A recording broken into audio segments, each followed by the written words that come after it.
వ్యాసాయ విష్ణురూపాయ వ్యాసరూపాయ విష్ణవే నమో వై బ్రహ్మనిధయే వాసిష్ఠాయ నమో నమః. శృతిస్మృతిపురాణానాం ఆలయం కరుణాలయం నమామి భగవత్పాదం శంకరం లోకశంకరం. స్ఫురదిందువికాసమందహాసాం స్ఫురదిందీవరలోచనాభిరామాం అరవిందసమానసుందరాస్యాం అరవిందాసనసుందరీం ఉపాసే. శారదా శారదాంభోజవదనా వదనాంబుజే సర్వదా సర్వదా అస్మాకం సన్నిధిం క్రియాతు. ఆధ్యాత్మిక ఛానల్ ఈటీవీ లైఫ్ జీవన వేదం తమసోమా జ్యోతిర్గమయకు స్వాగతం సుస్వాగతం.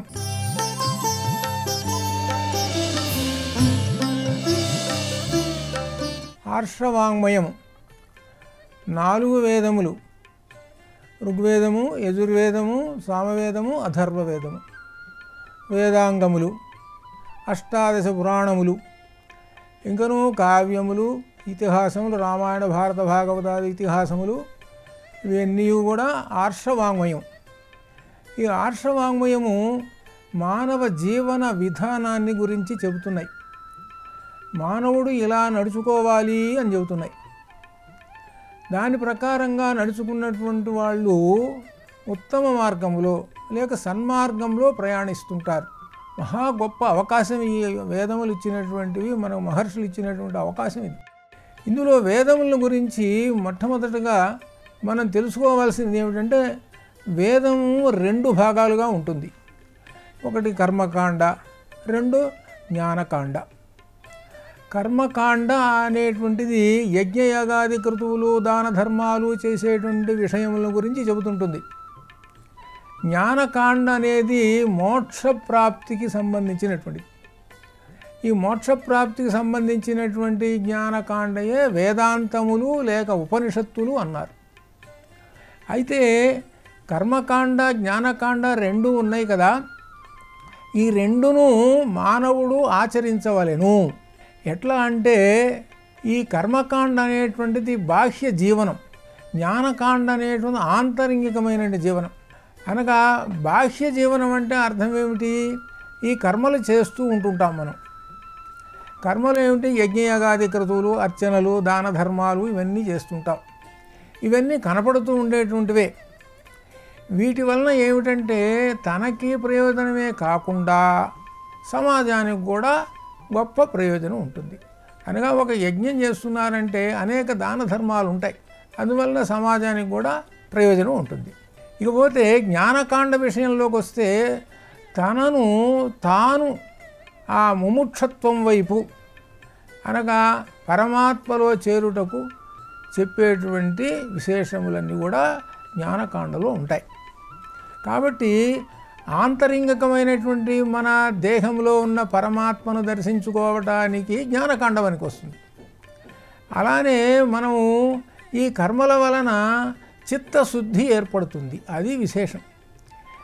కర్మల వలన చిత్తశుద్ధి, కర్మలంటే యజ్ఞయాగాది క్రతువులు దాన ధర్మాలు ఇవన్నీ కూడా చేయటం వల్ల చిత్తశుద్ధి కలిగినప్పుడే ఈ జ్ఞాన పరిమళము జరుగుతుంటుంది.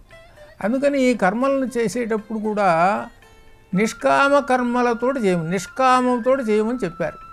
నిష్కామం అంటే కోరిక లేకుండా. సహజంగా ఇప్పుడు కాలంలో కోరికలతోటి యజ్ఞయాగాది క్రతువులు ఇటువంటివి చేస్తుంటారు. దానివల్ల కోరికలు సిద్ధిస్తుంటాయి. కోరికలు సిద్ధించడం వలన ఆ కోరికల వలన అనేకమైనటువంటి చింతలు ఇవన్నీ కలుగుతుంటాయి. కనుక వేదం ఏం చెబుతున్నది అంటే, నిష్కామ కర్మతోటి చెయ్యి. అందుకనే కర్మణ్యవాధికారస్తే మా ఫలేషు కదాచన మా కర్మఫల హేతుర్భూ మాతే సంగోస్త్వ కర్మణి అని చెప్పారు భగవద్గీతలో. నువ్వు కర్మలు చేయాలి, ఆ కర్మ ఫలముల యందు ఆసక్తి చూపకుము అని గట్టిగా పరమాత్మ చెప్పాడు. కాబట్టి నిష్కామంతో చేసేటువంటి కర్మల వలన మనకు చిత్తశుద్ధి కలుగుతుంది. చిత్తశుద్ధి కలిగినప్పుడే మనకు ఈ జ్ఞాన పరిమళం జరుగుతుంటుంది. ఇదే మనకు గొప్ప ప్రయోజనం. ఇది మనకు వేదములు చెబుతున్నటువంటి గొప్ప విశేషమైనటువంటిది. ఇట్లా ఈ విధంగా ఇంకా విశేషం ఏమిటంటే ఆ కర్మల వలన అనేక ప్రయోజనాలు ఉన్నాయి, వాటిని మాత్రం వదలవద్దు, చెయ్యండి అని చెప్పారు.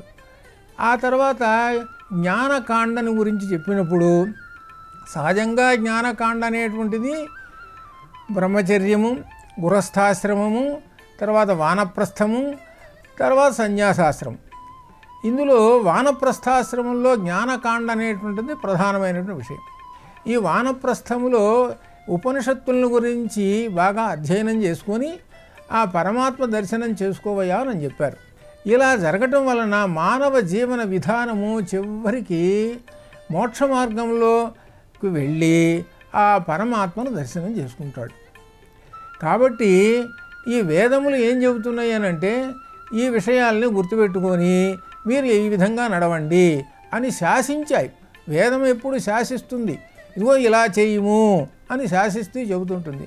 అలా చేసినటువంటి వాళ్ళందరూ కూడా ఉత్తమ మార్గంలోకి వెళుతూ ఉంటుంటారు. అట్లా అనమాట. అది ఈ వేదముల్లో ఉండేటువంటి విశేషములన్నీ కూడా ఆ కర్మలను ఆచరించిన తర్వాత జ్ఞానం వైపు గనక మళ్ళినప్పుడు అప్పుడు మనకు కొన్ని విశేషాలు కనబడుతూ ఉంటాయి. ఏమిటంటే ఉదాహరణకు ఉపనిషత్తుల్లో చెప్పినటువంటి ప్రధానమైనటువంటి విశేషాలు 2-3 చెప్పుకుందాం. ఏమిటంటే సర్వం కల్విదం బ్రహ్మ అని ఉపనిషత్తు చెబుతున్నది, ఛాందోగ్యోపనిషత్తు. సర్వం కల్విదం బ్రహ్మ, ఈ సమస్తము చూస్తున్నావే ఇది అంతయు కూడా బ్రహ్మమే. బ్రహ్మం అంటే పరమాత్మ స్వరూపమే. నీకు కంటికి కనబడుతున్నటువంటిది అనగా చరాచర జగత్తు అంతయు కూడా పరమాత్మ స్వరూపమే అని చెప్పారు. జ్ఞానకాండలో ప్రధానంగా మొట్టమొదట పట్టుకోవాల్సింది ఇదే. అలానే పరమాత్మ అనేటువంటి ఆయన ఒక్కడేను, అంతేగాని ఇద్దరు లేరు. ఏకమేవా ద్వితీయం బ్రహ్మ, ఏకమేవా ద్వితీయం బ్రహ్మ అని చెప్పారు. పరమాత్మ ఒక్కడే, రెండు కాదు అని అద్వైతం మనకు వేదం చెబుతున్నది. అందుకనే అన్నమాచార్యుల వారు బ్రహ్మం ఒక్కటే పరబ్రహ్మం ఒక్కటే అన్నారు. అనగా వేదములో ఉన్నటువంటి ఆ సారాన్ని తీసి అన్నమాచార్యులు గారు వేదం బ్రహ్మం ఒక్కటే పరబ్రహ్మం ఒక్కటేనని అందరికీ అర్థమయ్యేటట్లుగా ఆ గీతలో చెప్పినట్టు గొప్ప విశేషం అది. వేద సారాన్ని చెప్పాడు ఆయన. ఈ సమస్త జగత్తాన్ని చరాచర జగత్తుని పరమాత్మ స్వరూపముగా భావించుము అని చెప్పాడు. ఇంకొక విశేషము ఈశోపనిషత్తులో మొట్టమొదటి మంత్రం చాలా గొప్పదైనటువంటి మంత్రం. ఏమిటంటే దీనిలో ఈశావాస్యమిదగం సర్వం యత్కించ జగత్యాం జగతో తేన త్యక్తేన భుంజీధ మా గృహ కస్వసిత్ ధనం. చాలా గొప్ప మంత్రం ఇది. ఈశోపనిషత్తు 18 మంత్రాలు ఉన్నాయి, చాలా గొప్పమైనటువంటిది. ఈశావాస్యమిదగం సర్వం యత్కించ జగత్యాం జగతో, ఈ జగత్తంతా జగత్తులో ఉన్న ఏ కించిత్ అయినా సరే, ఏ కొంచెమైనటువంటి అయినా సరే అంతా కూడా పరమాత్మ యొక్క పరమేశ్వరుని యొక్క స్వరూపమే. ఈ జగత్తంతా పరమేశ్వరుడిదే, నీది కాదు. అది అర్థం చేసుకో. ఇదే మానవ జీవన వేదంలో గొప్ప విశేషం. మనకు ఒక పెద్ద సంపద ఉందనుకోండి, ఇదంతా నాది నాది నా సంపాదన అనేటువంటిది అనుకోకుండా ఇది పరమేశ్వరుని యొక్క అనుగ్రహము, పరమేశ్వరుడిది, నాదేమీ కాదు అనేటువంటి భావంతో ఉండమని చెప్పారు. ఇదే మనకు గొప్ప విశేషమైనటువంటి దీన్ని ఆచరించాలి. ఆచరించినప్పుడే అప్పుడు ఆ వేదము చెప్పినటువంటి దాన్ని పాటించినటువంటి వాడు అవుతాడు. అలానే సన్మార్గంలో వెళ్ళినటువంటి వాడు అవుతాడు. అది అట్లనే వేదం ఏం చెబుతున్నది? సత్యధర్మములు చెబుతున్నది. వేదం ఎప్పుడు సత్యము ధర్మము రెండు చెబుతున్నాయి. ఏమిటి ఈ సత్యము ధర్మం అనేటువంటివి? 2 కళ్ళు. సత్యము ధర్మం అనేటువంటి మనకు 2 కళ్ళు ఎట్లనో వేదానికి 2 కళ్ళు ఇవి. అనగా అర్థం ఏమిటి? ఏ కన్ను లేకపోయినా కానీ లోటే. కాబట్టి సత్యధర్మములు పాటించుతూ ఉండాలి అని చెబుతున్నారు. ఇది మానవుడు చేయవలసినటువంటి గొప్ప విశేషం. ఇక్కడ ఒక విశేషాన్ని కూడా చెప్పుకుందాం. ఈ చరాచర జగత్తులో అనేకమైనటువంటి ప్రాణులు ఉన్నాయి. ఈ ప్రాణుల్లో మానవుడు కూడా ఒక ప్రాణే. అయితే ఈ ప్రాణులన్నిటికీ సమానమైనటువంటి ధర్మం ఉన్నది. ఏమిటి? ఆహార నిద్రములు అన్నీ సమానమే, మానవుడికి కూడా సమానమే. కానీ మానవుడు వీటన్నిటికన్నా వేరైపోయినాడు. ఎట్లా వేరైపోయినాడు అని అంటే బుద్ధి అనేటువంటి గొప్ప విశేషము. అది బుద్ధి అనేటువంటిది ఏమిటి? సత్ అసత్ విచక్షణా జ్ఞానమును కలుగజేసేది బుద్ధి. అది ఒక్క మానవుడికి నరుడికి మాత్రమే ఉన్నది, మిగిలిన జంతువులకు కానీ పక్షులకు కానీ ఎవరికి లేదు. కాబట్టి ఆ మానవుడు బుద్ధి విశేషము చేత తన్ను తాను ఉద్ధరించుకుంటాడు. అందువలన ఈ మానవుడు అనేటువంటి వాళ్ళు ఉన్నారే, తనను తాను ఉద్ధరించుకోవడం కోసము ఇవన్నీ కూడా మనకు వేదములు పనికొస్తాయి. ఈ వేదముల్లో సత్యధర్మములు అనేటువంటివి ప్రధాన విశేషములు. ఈ సత్యధర్మములు అనేటువంటి సత్యము ఎల్లప్పుడూ ఉండేదే. సత్యము ఎప్పుడూ మారదు. ఎన్ని యుగాలైనా ఎప్పుడైనా స్థిరంగా ఉండేటువంటిదే సత్యము. ధర్మము మాత్రము ఆయా సందర్భాలలో మారుతూ ఉంటుంటుంది.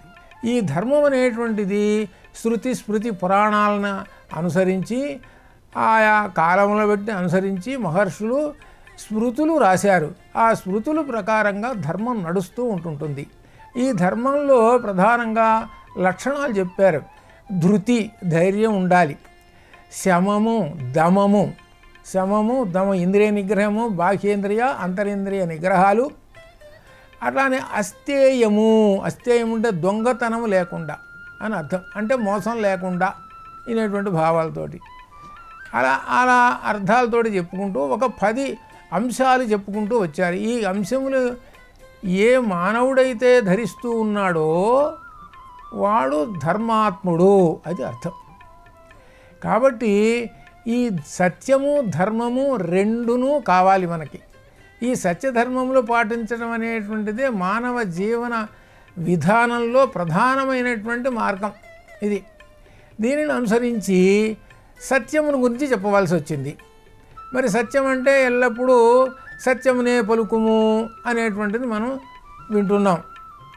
సత్యమునే పలుకుము అని వింటున్నాం. దాన్ని ఆచరణ చేయాలి.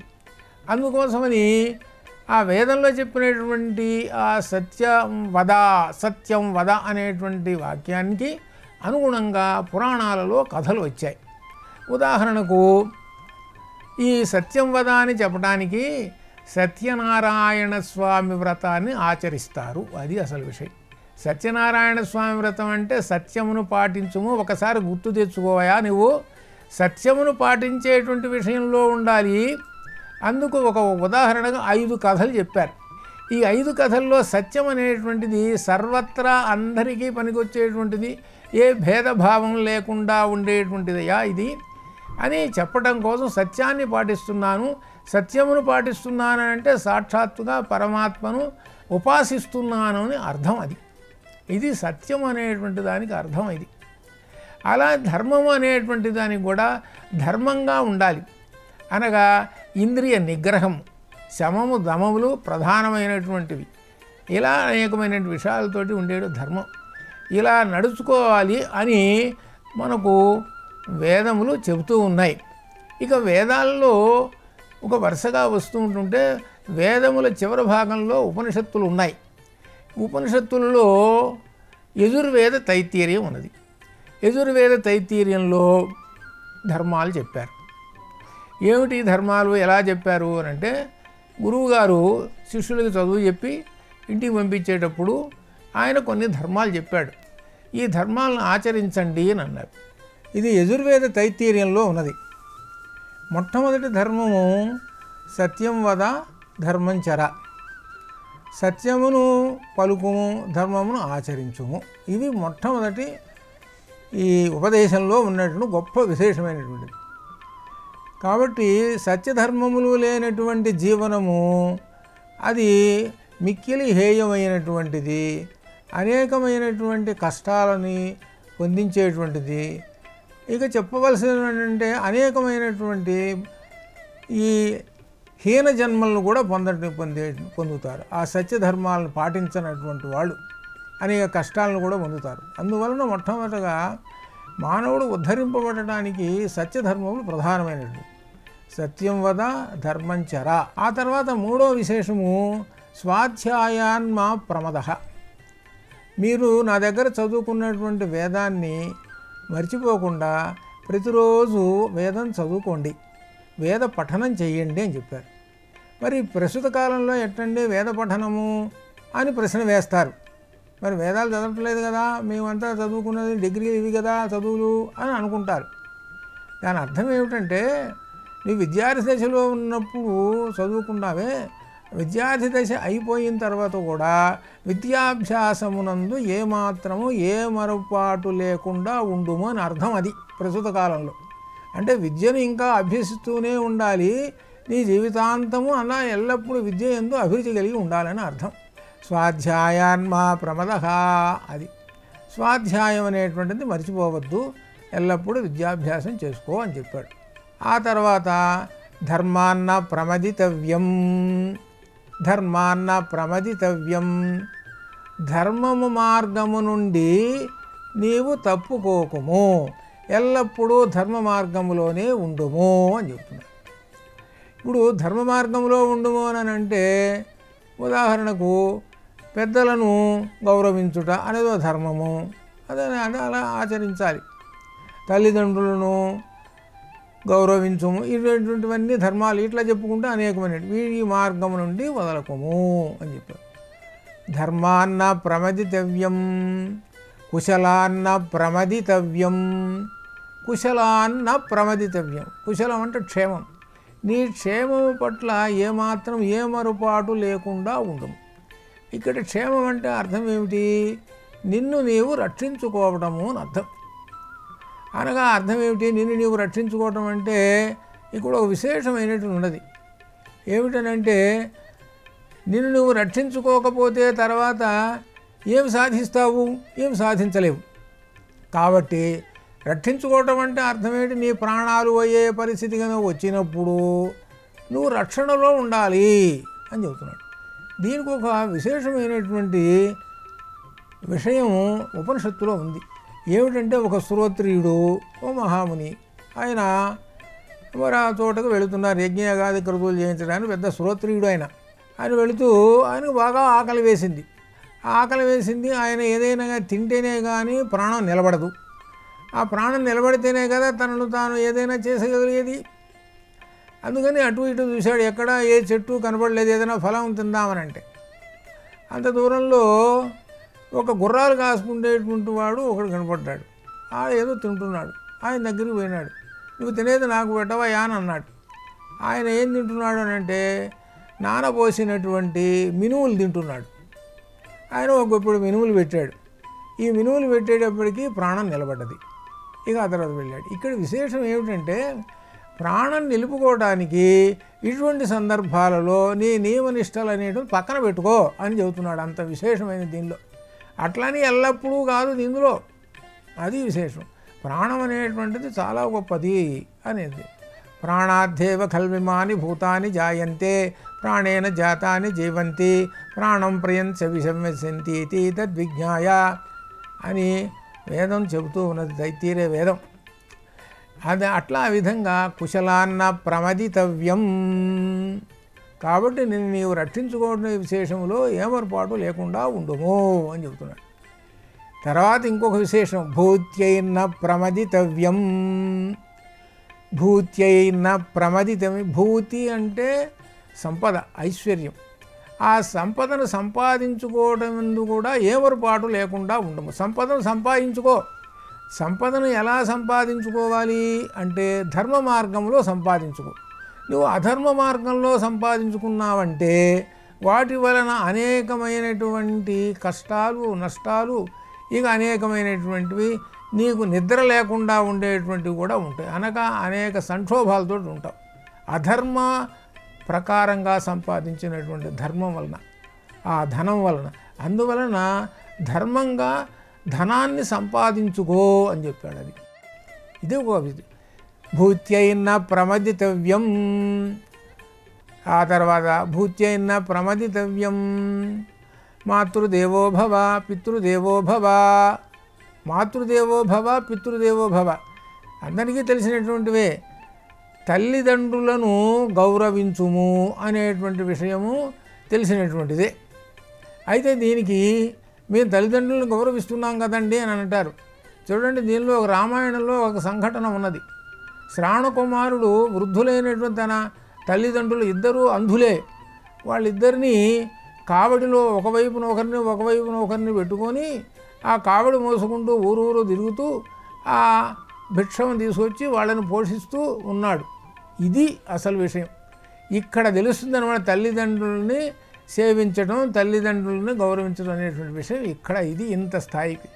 అంటే తల్లిదండ్రుల్ని ఆ శ్రావణకుమారుడు ఏ విధంగా అయితే భక్తితో సేవించాడో అలా తల్లిదండ్రులను సేవించుము అని చెప్పాడు. మాతృదేవో భవ, పితృదేవో భవ, ఆచార్య దేవో భవ. ఆచార్య దేవో భవ, గురువు గారు కూడా పరమాత్మ స్వరూపమే. ఆయన మనకు జ్ఞాన నేత్రాన్ని ప్రసాదిస్తాడు. గురువుగారిని భక్తితో సేవించాలి. అతిథి దేవో భవ. అతిథి అంటే అర్థం ఏంటన్నమాట, తిథి నియమములు లేకుండా వచ్చేటువంటి వాళ్ళని అతిథులు అంటారు. వాళ్ళు వచ్చినప్పుడు వాళ్ళకి ఇచ్చినటువంటి ఆ సత్కారాలను ఇచ్చి వాళ్ళని గౌరవించాలి. ఇట్లా ఈ విధంగా మనం వేదముల గురించి ధర్మాలు తెలుసుకొని ఆచరించాలి. అందువల్ల స్వస్తి, శుభం భూయాత్. ఈ కార్యక్రమాన్ని తిరిగి చూడాలనుకుంటే www.youtube.com/ETV Life Spiritual లో చూడవచ్చు.